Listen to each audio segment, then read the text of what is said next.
Hello my dear students, welcome back to my channel.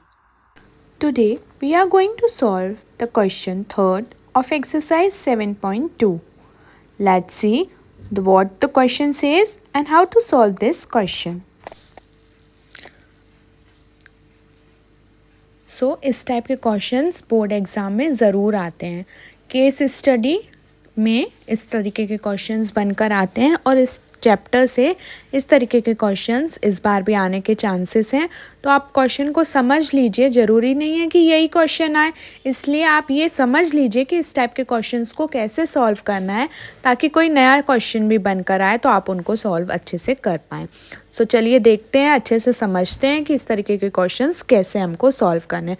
Because एक question case study में इस तरीके का इस चैप्टर से ज़रूर आ सकता है. So let's see.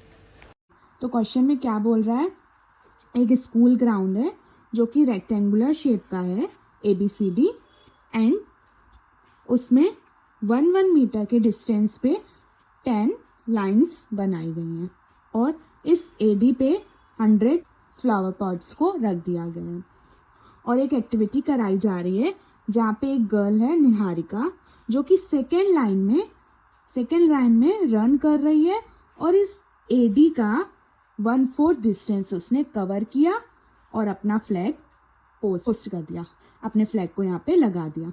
देन एक अनदर गर्ल है प्रीत, जो कि एक दूसरा स्टूडेंट है प्रीत जो कि 8th लाइन में इस AD के 1/5 रन किया है, जिसने इस AD का 1/5 रन किया और इस पोजीशन में 1/5 रन कर 8th लाइन में अपना फ्लैग को पोस्ट कर दिया, अपना फ्लैग लगा दिया.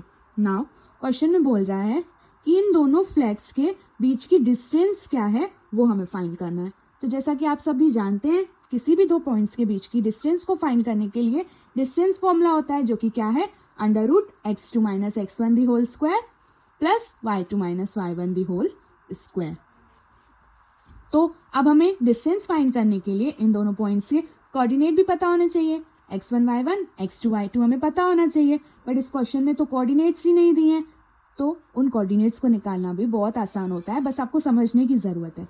कैसे निकालेंगे इसके कोऑर्डिनेट्स, देखिए गिवन है कि ये सेकेंड रो में चल रहा है, सेकेंड रो में रन कर रही है. तो सेकेंड रो, जब भी हम कोऑर्डिनेट ज्योमेट्री आपने देखा होगा कार्टेशियन प्लेन, तो ये x एक्सिस होता है, ये y एक्सिस होता है. तो ये x एक्सिस में कितना चल रही है, सेकेंड लाइन में चल रही है, मतलब इसका कोऑर्डिनेट क्या होगा, x एक्सिस का 2 होगा. और y एक्सिस में इसने कितना रन किया, इस पूरे AD का 1/4. और ये पूरा AD है कितना, कितने फ्लावर्स लगाए गए हैं, 100 फ्लावर पॉट्स लगाए गए. तो ये AD कितना है, लेंथ इसका 100 है, AD का लेंथ कितना है, 100 है. और निहारिका इस 100 का 1/4 चल रही है. That means 1/4 of 100. 1/4 ऑफ 100 कितना होता है, 25. मीन्स इस निहारिका का कोऑर्डिनेट्स क्या हो जाएंगे, इस पॉइंट N के कोऑर्डिनेट्स, x एक्सिस में 2 और y एक्सिस में इसने कितना चला, 1/4 of 100 that is 25. That means इसका y कोऑर्डिनेट कितना हो जाएगा, 25. नाउ ये प्रीत किस रो में चल रहे हैं, 8th रो में, तो इसका x कोऑर्डिनेट क्या होगा, 8. एंड इसने इस y एक्सिस में AD का क्या कवर किया है, 1/5 of AD that is 1/5 of 100. And 1/5 of 100 क्या होता है, 20. 1/5 ऑफ 100 इज 20. दैट मीन्स इसका y कोऑर्डिनेट क्या हो जाएगा, 20 हो जाएगा. देखिए तो हमें इस पॉइंट N के भी कोऑर्डिनेट्स पता चल गया, इस पॉइंट P का भी कोऑर्डिनेट पता चल गया. इन दोनों पॉइंट्स का हमें डिस्टेंस निकालना है. तो आप लोग सब जानते ही हैं डिस्टेंस फॉर्मूला क्या होता है, √x2 - x1 the whole square plus y2 - y1 the whole square. अब x2 कितना है, 8, x1 कितना है, 2, y2 कितना है, 20, y1 कितना है, 25.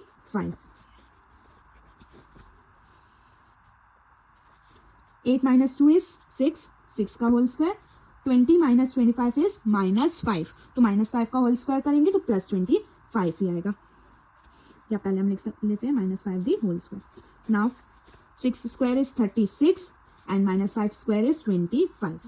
So 36 plus 25 is 61, under root 61 meters. So NP की डिस्टेंस कितनी हो गई? एनपी की डिस्टेंस कितनी आ गई? Under root 61 metre. नेक्स्ट बोला जा रहा है एक अनदर स्टूडेंट है रश्मि, जो कि इन दोनों के एग्जैक्टली ये पॉइंट एन है, ये पॉइंट पी है, वो इन दोनों पॉइंट के एग्जैक्टली बीच में मिड पॉइंट पे अपना फ्लैग को होस्ट कर रही है या फ्लैग लगा रही है. तो उस पॉइंट का कोऑर्डिनेट्स क्या होंगे वो हमें फाइंड करना है. नाउ किसी भी पॉइंट के कोऑर्डिनेट्स को फाइंड करने के लिए सेक्शन फॉर्मूला होता है, जो कि क्या होता है?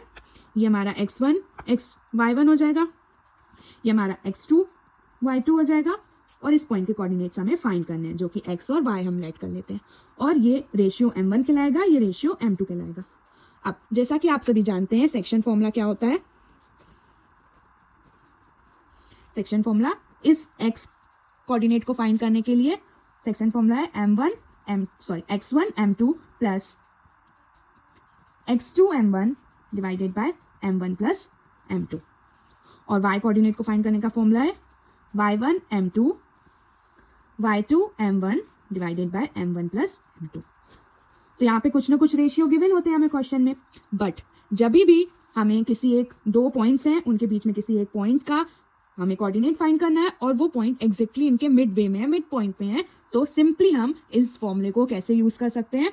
x equals to x1 plus x2 divided by 2, और y क्या हो जाएगा? y1 plus y2 divided by 2. जरूर ध्यान रखिएगा किसी भी दो पॉइंट के बीच में जो भी पॉइंट है एग्जैक्टली मिड पॉइंट में है, उसके कोऑर्डिनेट को फाइंड करने के लिए सेक्शन फॉर्मूला क्या हो जाता है? x equals to x1 plus x2 divided by 2 and y equals to y1 plus y2 divided by 2. और बहुत इजीली हमारा आंसर आ जाएगा. x1 कितना है? एंड पॉइंट का x कोऑर्डिनेट कितना है? 2. x2 कितना है? p पॉइंट का x कोऑर्डिनेट क्या है? 8 divided by 2. 8 plus 2 is 10 divided by 2, that is 5. Now y1 हमारा कितना है? y1 n का y कोऑर्डिनेट 25. y2 हमारा कितना है? y2 मतलब p का y coordinate that is 20 and divided by 2. 25 plus 20 is 45 divided by 2, that is 22.5. सो हमें रश्मि ने कहाँ पे अपना फ्लैग पोस्ट किया होगा? 5,22.5. इसका मतलब क्या? y कोऑर्डिनेट हमें क्या शो, सॉरी x कोऑर्डिनेट हमें क्या शो कर रहा था? x कोऑर्डिनेट ये रो शो कर रहा है कि वो स्टूडेंट किस रो में चल रहा है. दैट मीन्स उसने फिफ्थ रो में कितना चला होगा? 80 का 22.5 डिस्टेंस चला होगा. तो रश्मि hosted her flag at fifth row. Rashmi hosted her flag on fifth row at 22.5 meter distance. I hope आपको समझ में आ गया होगा कैसे सॉल्व करना है इस क्वेश्चन को. अगर आपको कोई भी डाउट है तो आप कमेंट सेक्शन में लिख सकते हैं. Definitely I will solve your all doubts. And इस तरीके के और भी क्वेश्चन हो आप वो भी पूछ सकते हैं. इस तरीके का एक क्वेश्चन जरूर केस स्टडी में 4 मार्क्स में बोर्ड में आएगा, तो आप जरूर से ऐसे टाइप्स के क्वेश्चंस की प्रैक्टिस कर लें. Thank you. Please like this video, share and subscribe to my channel.